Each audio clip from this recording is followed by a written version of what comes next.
Congresista Quintanilla, por excepción ya, porque ha dado dos interrupciones. Por excepción. En primer lugar, yo concuerdo con el congresista Mantilla, es cierto, hay 40.000 detenidos de los 75.000 que no tienen sentencia firme. Y en segundo lugar, nosotros hemos criticado estas detenciones provisionales de 36 meses. Nos parece un exceso en general. ¿Por qué explica el Ministerio Público y el Poder Judicial estas detenciones y no sentencias? Por falta de recursos. Y deberíamos, yo creo, como Poder Legislativo, propiciar que se le entregue mayores recursos o los necesarios para que la carga judicial se ponga al día y realmente le exijamos al otro poder del Estado que cumpla todos los plazos establecidos en ley, que resulta que no los cumple casi nunca por falta de recursos. Hay jueces que tienen 300, 400 casos penales para resolver en un mes o 2 meses, y ciertamente eso no es lo correcto. Gracias, señora presidenta, gracias. Para que termine, congresista. Gracias, presidenta. En todo caso, esa es para nosotros una de las cuestiones de fondo que nos hacen distanciarnos de la propuesta que nos está alcanzando. Este aspecto vinculado a la ejecución de las sentencias como firmes para cumplir efectivamente una sentencia es algo que refuerza esta sensación de impunidad. Como he puesto en un ejemplo hace un rato, supongamos que un parlamentario es condenado en primera instancia por un delito grave como agresión a una mujer o violación. En realidad estamos pensando que ahí hay un problema de presunción de inocencia o hay un tema de ejecución de una sentencia, como digo, no estamos hablando de las prisiones preventivas, que son otra cosa, estamos hablando de sentencias en primera instancia, y eso sí es algo que nos preocupa, presidenta. En segundo lugar, y para terminar, sí ratificar que en la redacción del proyecto enviado por el Ejecutivo se ratificaba algo que nos parece que es necesario que esté claro a los ciudadanos, que solamente corresponde al Pleno del Congreso, con el voto de los 2/3 del número legal de sus miembros, la suspensión o no del congresista mientras dure el proceso iniciado en su contra. O sea, esa facultad que el Congreso tiene no se está modificando, no se estaría modificando, que se mantiene la idea de que el congresista solamente es suspendido de su cargo si es que lo decide el Parlamento, que eso es algo que nos parece correcto, porque eso es algo que está dentro de los fueros correspondientes, presidenta. Eso es algo que, como digo, debe debatirse, ojalá que con mayor capacidad de reflexión. No estamos solamente ante un problema puramente legal, sino también detrás de esto hay un problema de legitimidad. Hoy, lastimosamente, la ciudadanía entiende la inmunidad parlamentaria como un mecanismo que lo que está haciendo es mellar nuestra legitimidad como institución, y eso es algo que no deberíamos permitir que siga ocurriendo más. Gracias. Sí, congresista Mantilla, por favor. Yo quiero aclarar un poco a la congresista Indira Wilca, porque ha hablado qué pasa si un parlamentario es sentenciado por violación o de algún delito grave, ¿no? Pero tenemos que tener en cuenta que cuando alguien postula con un juicio penal aperturado, cuando es un delito grave y existen suficientes elementos de convicción, obviamente que el Ministerio Público tiene que pedir su prisión preventiva. Y en detención, de repente postula o no postula, ¿no? Pero cuando hablamos de que un ciudadano postula con un proceso sin sentencia y es sentenciado cuando está como parlamentario, significa que al inicio no han habido suficientes elementos de convicción como para por lo menos dictarle una prisión preventiva.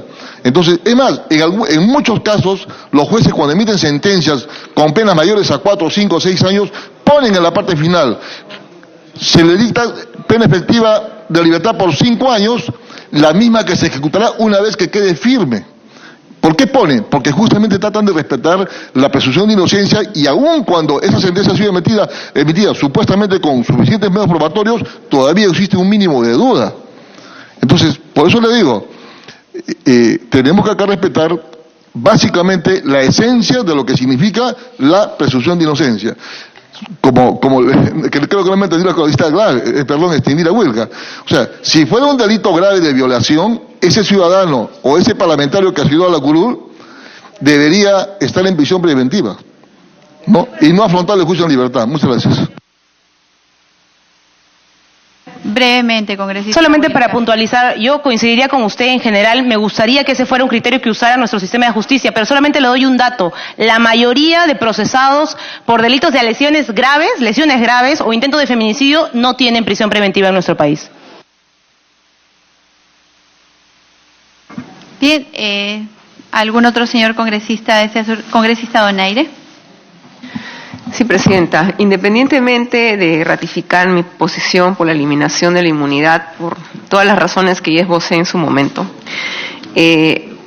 en este Congreso, en el uso de su absoluta autonomía, dio en su momento la confianza al Ejecutivo. Y he estado revisando la cuestión de confianza y ahí se señala que, no me gusta esa palabra, pero la tengo que usar, que la esencia del proyecto era evitar que el Congreso actúe como juez y parte en casos que involucren la integridad y probidad de sus miembros, que la decisión de levantar la inmunidad por la comisión de delitos comunes esté a cargo de un órgano autónomo, ajeno a cálculos políticos, y el dictamen está haciendo precisamente todo lo contrario. Pero en fin, en cuanto al dictamen en sí, yo tengo una objeción y una preocupación sobre cómo se está tratando la inmunidad para aquellos congresistas que hayan cometido un delito anteriormente a su elección.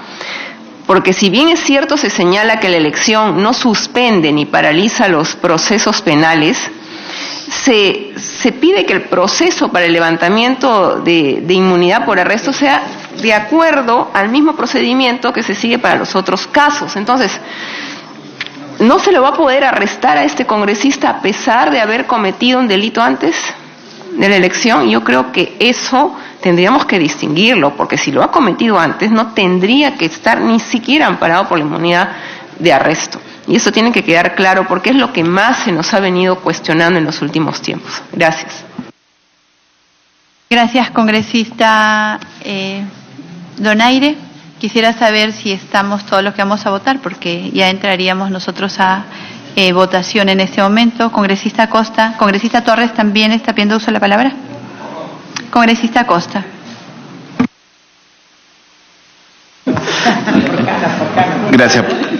Gracias, Presidenta. Presidenta, este debate y ya lo hemos dado.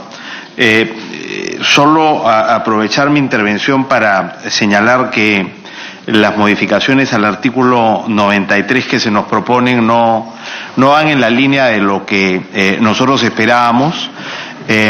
Creo que en el debate antes de ayer y ayer presentamos evidencia de cómo esta prerrogativa constitucional, lamentablemente, durante este Congreso y durante los congresos anteriores, sobre todo el 90 en adelante, ha sido utilizada no para proteger a los congresistas de indebida persecución por parte del aparato judicial con motivaciones ajenas a lo propiamente legal, sino como un mecanismo para protegerlo frente a la acción de la justicia, generando una sensación en la opinión pública de que los congresistas, por ser tales, tienen otro estatus y otras condiciones que el ciudadano común y corriente, y no tienen que comparecer ante la justicia frente a la comisión de delitos comunes. No estamos acá regulando qué ocurre cuando en el ejercicio de la función se nos acusa, ¿no es cierto?, de cometer algún delito. No, estamos frente a delitos comunes y no hay ninguna razón para que el tratamiento que se nos dé a nosotros sea distinto que el de cualquier otro ciudadano tratándose de delitos comunes, salvo que se invente un delito común, ¿no es cierto?, para perseguirnos y neutralizar nuestra acción como congresistas, como opositores al régimen, o nuestra labor de fiscalización o de investigación. Pero la evidencia indica que este no ha sido el caso. En los últimos 26 años, y sobre todo desde el año 2001, no podemos decir que ha habido acá un régimen de persecución política desde el aparato judicial. Digamos, en la década del 90 los problemas son conocidos, pero del 2001 en adelante la situación ha cambiado. Con todas las debilidades que pueda tener el Ministerio Público y el Poder Judicial, no se puede sostener que los sucesivos gobiernos constitucionales utilizaron la Fiscalía y el Poder Judicial para perseguir a sus adversarios políticos. Y sin embargo el 90% de los pedidos de levantamiento, de inmunidad y de arresto fueron denegados por este Congreso. La única explicación para esa altísima tasa de pedidos rechazados tendría que ser que en efecto hemos estado, ¿no es cierto?, bajo el amparo de gobiernos constitucionales que perseguían a sus adversarios políticos. Y eso no es así. Lo que ha ocurrido es que ha habido un uso abusivo de esta prerrogativa constitucional. Me pide una interrupción la congresista Salgado, presidente. Congresista Salgado. Gracias, presidenta. Gracias, congresista Gino Costa. Yo creo que la modificación constitucional no puede dejarse de entender en su contexto con la modificación ya del reglamento. En esta propuesta que también tenemos para ahora modificar el reglamento, porque ¿de qué se ha acusado al Congreso? De dilatar los procesos, de hacer que supuestamente algunos presidentes no pongan en orden del día solicitudes de el Poder Judicial. Entonces, la modificación que tenemos al artículo 16 del reglamento del Congreso dice muy claramente, presidenta, primero, que los plazos detallados deben cumplirse en forma obligatoria bajo responsabilidad, algo que no había. La responsabilidad del funcionario de hacer que se coloque en agenda, que se vea en el Pleno del Congreso, que se vea en las comisiones permanentes. Y luego, se modifican los plazos, la inmunidad dentro de las 24 horas de recibida la solicitud, de 4 días a 3 días lo que el pronunciamiento o admisión de rechazo del pedido, de 3 días la solicitud de admisión hábiles siguientes, de 15 días a 10 días la comisión dictamina en ese plazo máximo. O sea, estamos reduciendo los plazos del trabajo del propio Parlamento. Un día hábil para que la comisión del Consejo Directivo lo consigne en la agenda del Pleno. Antes eran 2 días y si no te ponían el presidente, peor se pasaba, ¿no? Entonces, esta etapa de procedimiento bajo cualquier supuesto, dicen, no puede exceder los 10 días hábiles bajo responsabilidad. Entonces ya se está cargando la responsabilidad a quien ejerza la dirección, lo cual no estaba. No va a poder nadie salirse de este corsé para sino tratar en menor tiempo posible estos aspectos que sí tiene que revisar de todas maneras el Congreso, porque bajo una supuesta acusación de delito común podría venir una persecución política. Ya lo hemos visto y lo hemos pasado. La tenemos nosotros ahorita. La tenemos nosotros en este momento, ¿no? Entonces, yo creo que sí el Congreso está en su potestad, pero en menor tiempo, de hacer esta revisión y se complementa con la modificación constitucional porque se está elevando a este nivel los procesos anteriores, ¿no? Los procesos anteriores. La elección de un congresista no se suspende ni paraliza los procesos penales iniciados antes de su candidatura. Estos continúan y se acogen al reglamento que tiene ahora plazos perentorios bajo responsabilidad de quien sea la autoridad del Congreso de la República. Gracias, congresista Gino Costa. Gracias, congresista Salgado. Congresista Costa. Gracias, presidenta. Solo decir que no comparto el criterio de mi colega la congresista Luz Salgado, en el sentido de que estamos en una situación en que los congresistas pueden ser objetos de persecución política o los políticos pueden ser objeto de persecución política, más allá de que estemos o no de acuerdo con las decisiones de fiscales y jueces. Esos fiscales y jueces son independientes, con todos sus defectos y todas sus virtudes, pero independiente del poder político, se supone, porque si estamos hablando de persecución política es el poder político que está persiguiendo a políticos y a congresistas. Yo no comparto ese criterio, creo que la comunidad internacional tampoco lo comparte, es un asunto que ya quedó zanjado cuando el pedido de asilo del expresidente García, y me parece que no es la discusión en este momento. En todo caso, tampoco comparto, presidenta, el diagnóstico que hace la colega Salgado, porque ella dice el problema es la demora. No, el problema no es la demora, el problema es el uso abusivo de esta prerrogativa para impedir que los congresistas se sometan a la acción de la justicia cuando cometen delitos comunes. ¿Por qué? Por ser congresistas. Si son congresistas, entonces no tienen la obligación de someterse a la justicia.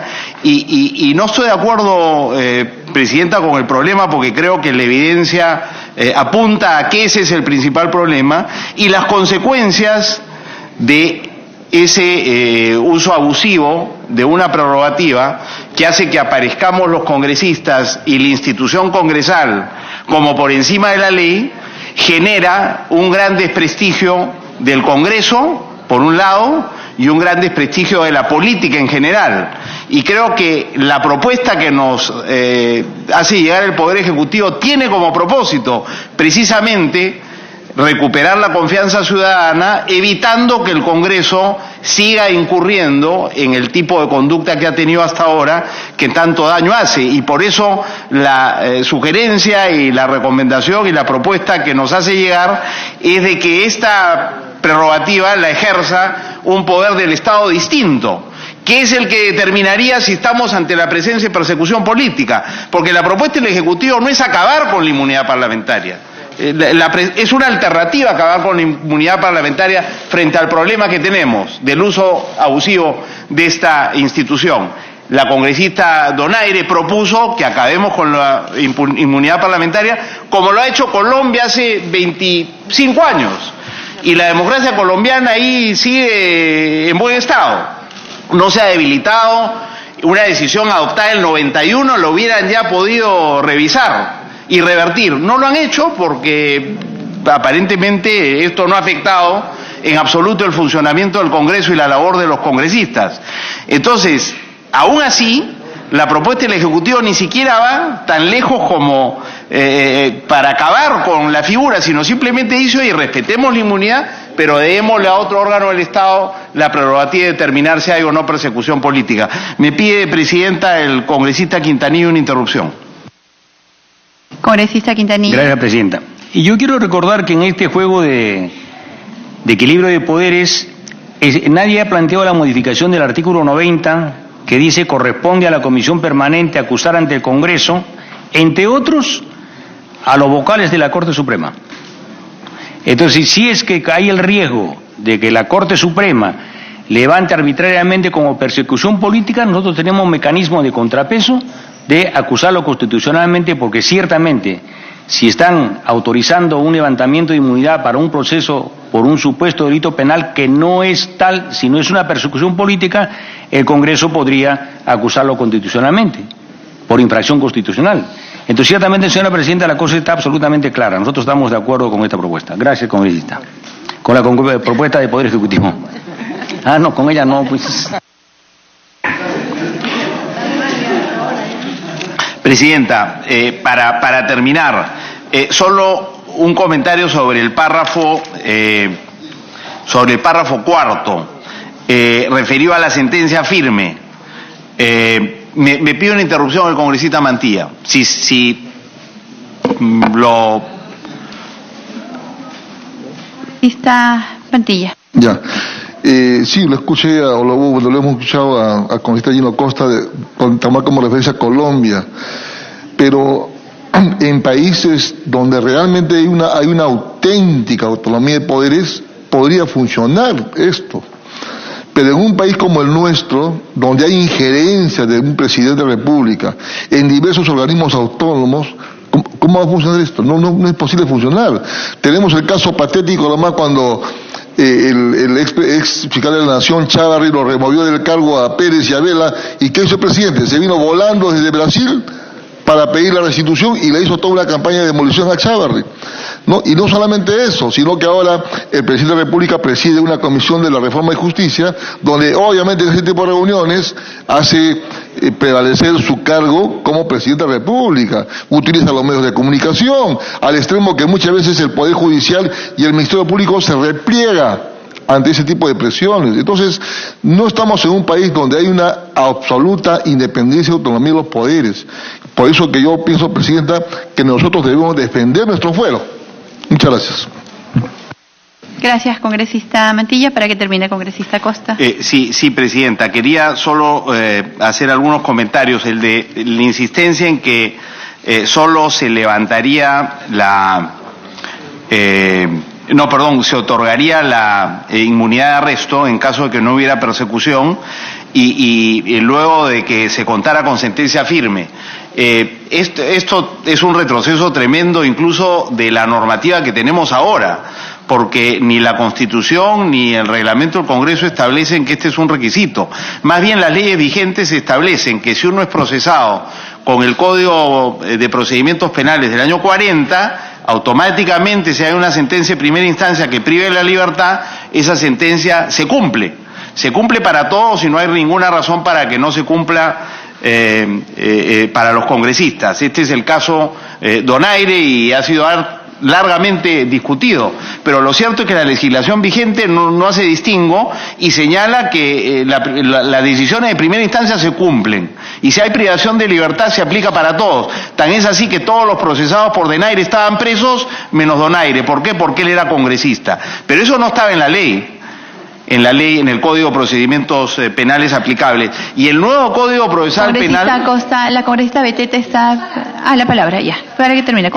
Y el nuevo Código Procesal Penal de 2004, que entra en funcionamiento el 2006, establece que también la sentencia de primera instancia se cumplen, salvo que el propio juez, ¿no es cierto?, indique que solo se cumplirán una vez resuelto el recurso de apelación. Pero la regla general es que la sentencia de primera instancia se cumple y si hay privación de libertad se aplica. O sea que me parece que esto es un retroceso muy significativo y me llama la atención porque no se trata de retroceder en relación con lo que ya tenemos, sino avanzar más bien. Y por último, Presidenta, yo creo que digamos, si el problema es el que hemos identificado, que el Congreso no ha sabido utilizar esta prerrogativa y que utilizarla mal le hace un daño tremendo al Congreso y a la política, por el bien del propio Congreso y de la política, de lo que se trata es de, sin acabar con la inmunidad, darle a otra institución, y no son muchas las instituciones que pueden cumplir con esa labor. Por eso es que se propone que sea la Corte Suprema de Justicia, que es la encargada de dar a conocer al Congreso, ¿no es cierto?, los requerimientos de la justicia en relación con congresistas investigados o condenados por un tribunal de justicia. La otra posibilidad es el Tribunal Constitucional. Y yo no descartaría la posibilidad de que sea el Tribunal Constitucional quien lo pueda hacer si podemos lograr un consenso alrededor de eso. Hay algunos problemas con el Tribunal Constitucional, pero creo que el principal problema que tenemos es que esta prerrogativa no puede seguir en manos del propio Congreso. Y si no hay entonces consenso con la Corte Suprema y si hay consenso con el Tribunal Constitucional, eso sería mejor que seguir como estamos, impidiendo que el Congreso pueda deshacerse de un mecanismo que solo le hace daño y no protege a sus congresistas, sino más bien permite los abusos a los que me he referido, Presidenta. Muchas gracias. Gracias, congresista Costa. Congresista congresista Torres. Gracias, Presidenta. Presidenta, entiendo... Perdón, congresista Torres, antes de que continúe, porque nadie lo está diciendo, he puesto a consideración los dos dictámenes, tanto el de la modificación del reglamento del Congreso, que acorta sustantivamente los plazos, los hace perentorios y los hace bajo responsabilidad, y la modificación y la reforma constitucional a la cual están haciendo referencia. Como nadie lo está diciendo, me estoy tomando un minuto antes de que usted empiece en el uso de la palabra para poder también tenerlo en cuenta. Congresista Torres. No, le agradezco, Presidenta, la precisión y en ese sentido me reservo todavía mi participación. Gracias. Es que no tenemos más oradores ya. Congresista Meléndez. Gracias, Presidenta. Presidenta, yo la verdad quiero lamentar que este predictamen no recoge absolutamente nada de lo que se ha votado como la cuestión de confianza, Presidenta. No se trata de cerrar, congresista. Se trata... Cálmese. Es que se trata... A ver, Presidenta, se trata de honrar un compromiso que hemos asumido. Evidentemente, todo proyecto puede ser mejorado, y eso es lo que estamos haciendo acá. Si ustedes se habrán podido dar cuenta, Presidenta, muchos de los proyectos se han flexibilizado, no han quedado tal cual. Por ejemplo, en el tema de paridad que hemos votado, ¿no? Para el 2021 será el 40%, pero acá no se ha recogido absolutamente nada. Y es más, Presidenta, inclusive ha significado, según se ve, un retroceso de lo que tenemos hasta ahora. Por ejemplo, se está contemplando la sentencia firme, que eso no existe ni en el reglamento ni en la Constitución. Aquí se ha hecho un juego de palabras. Se ha trasladado algunos párrafos del reglamento a la Constitución. Eso es lo que se ha hecho acá. Y Presidenta, yo entiendo que un predictamen se hace sobre la base de los proyectos de ley. Aquí no solamente no se ha recogido lo que se ha señalado en el proyecto de ley del Ejecutivo, no se ha recogido, por ejemplo, lo que señala el congresista Quintanilla, que también señala que otra instancia fuera del Congreso debe ver el levantamiento de inmunidad. Tampoco, sí, congresista, la interrupción. Tiene la interrupción, congresista Salgado. Gracias, Presidenta, gracias al colega Meléndez. Definitivamente, nosotros sabíamos que todos los proyectos que venían del Ejecutivo no iban a salir y ellos mismos lo dijeron, y usted lo escuchaba aquí a los ministros decir que no están sobre piedra y teníamos que hacer modificaciones. Pero en proyectos que atentan contra el equilibrio de poderes, que atentan contra la propia democracia, como es quitar la inmunidad de los parlamentarios para pasarlos a otro poder del Estado que no ha sido elegido por el pueblo, definitivamente el Congreso tiene toda la potestad de defender sus fueros. Pero yo lo que lamento, señora Presidenta, a través suyo el congresista Meléndez, es que siempre nos vengan con esa amenaza que ya es clásica: no están cumpliendo con la esencia, ustedes tienen que cumplir con lo que han aprobado. Entonces, esa es la amenaza y la espada de Damocles para cerrar el Congreso de la República. O sea, todo este esfuerzo que se ha hecho en la Comisión de Constitución, en la Comisión de Justicia, no vale la pena. No vale la pena. O sea, basta que nos salgamos una línea de su proyecto que consideran esencial. O sea, no hay reelección, no hay inmunidad. Vuelvo a decirlo, cierren el Congreso de una vez. Cierren el Congreso. Gracias, congresista Meléndez. Gracias, Presidente. Para que pueda continuar, congresista Meléndez. Congresista Salgado, muchos de sus colegas han votado por la cuestión de confianza. Y yo hablo de un compromiso ético que tenemos que respetar. Sí, congresista Mantilla. Me pide interrupción, Presidenta. Congresista Mantilla, tiene la interrupción. Presidente, creo que es necesario aclarar este tema de la cuestión de confianza, porque mucho se manosea, sí, leemos la confianza, claro, pero si se lee la resolución legislativa, dice bien claro, se le da la cuestión de confianza dentro del marco constitucional y del reglamento, justamente respetándose la autonomía que tiene el Congreso para poder debatir y aprobar una norma. Pero no es que se le ha dado la cuestión de confianza para aprobar literalmente lo que están pidiendo. Bien claro, dentro del marco constitucional y del reglamento del Congreso. Muchas gracias. Para que pueda continuar, congresista Me hubiese gustado que el congresista Mantilla nos señale cuál es lo inconstitucional de la ley. No hay ningún tema inconstitucional. Lo que aquí se señala, Presidenta, más allá de la cuestión de confianza, es que no se ha recogido los artículos que se señalan en el proyecto del Ejecutivo, y he adicionado el proyecto del congresista Mantilla, el proyecto de la congresista Donaire, que señala la eliminación de la inmunidad, y me parece correcto que se elimine, por ejemplo, la inmunidad de arresto.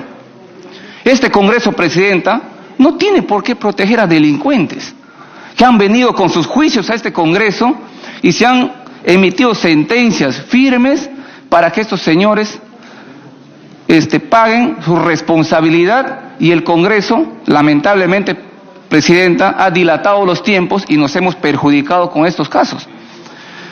Y hay otros proyectos de ley, caso de la congresista Beteta, caso del congresista Tubino, que inclusive han señalado que este Congreso no ha sido el mejor tribunal y han pedido que sea otra instancia fuera del Congreso,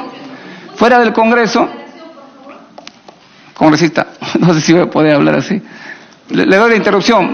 Tiene la interrupción, congresista. Gracias, Presidenta, colegas congresistas. Solamente a modo de aclaración, usted no puede interpretar como usted quiere interpretar un proyecto de ley. Yo he presentado un proyecto de ley no porque el Congreso sea lo peor.